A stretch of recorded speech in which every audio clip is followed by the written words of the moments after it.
अंधी का बेटा, दिल को छू लेने वाली कहानी। एक कस्बे में एक विधवा अंधी औरत रहती थी। उसका एक बेटा था जिसके पालन पोषण की सारी जिम्मेदारी उसके कंधों पर थी। वह अपने बेटे को पढ़ा लिखा कर एक बहुत बड़ा आदमी बनाना चाहती थी, इसलिए उसने उसका दाखिला कस्बे के सबसे अच्छे स्कूल में कराया। वह दिन रात मेहनत करती ताकि अपने बेटे की स्कूल की फ़ीस दे सके।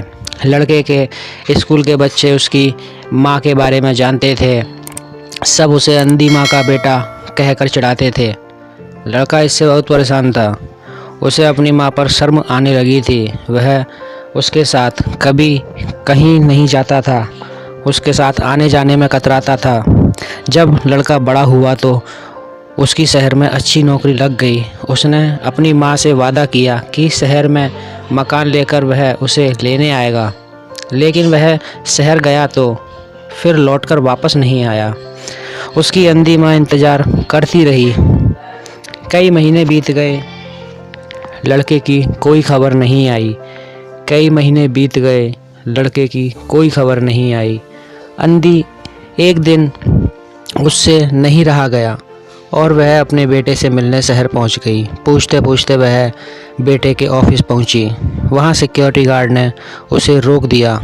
अंधी औरत ने गार्ड को अपने बेटे का नाम बताया और बोली कि उससे जाकर कह दो कि गांव से कोई मिलने आया है। गार्ड ने जाकर उसके बेटे को बताया। बेटे ने ऑफिस की खिड़की से देखा तो उसे अपनी माँ गेट के बाहर खड़ी नज़र आई। वह ऑफिस में सबके सामने अपनी माँ की वजह से शर्मिंदा नहीं होना चाहता था। उसने कहलवा दिया वह ऑफिस में नहीं है। अंधी औरत वहाँ से चली गई। शाम को वह लड़का ऑफिस से घर जाने के लिए निकला। रास्ते में एक जगह काफ़ी भीड़ जमा थी। वह अपनी गाड़ी रोककर भीड़ के पास पहुंचा तो बीच सड़क पे अपनी माँ को मरा पाया।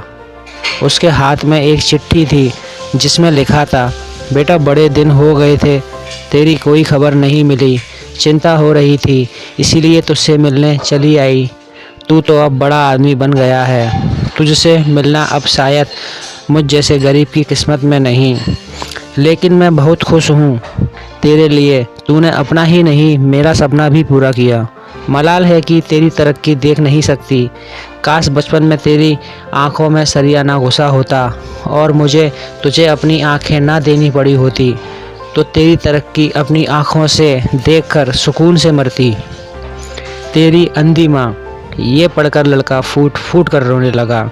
जिस अंधी माँ पर उसे शर्म आती थी, उसने उसके लिए कितना बड़ा बलिदान किया था। वह आत्मग्लानि से भर उठा और ज़िंदगी भर खुद को माफ़ नहीं कर पाया। दोस्तों, कहानी पसंद आई हो तो लाइक करें, सब्सक्राइब करें, शेयर करें। धन्यवाद।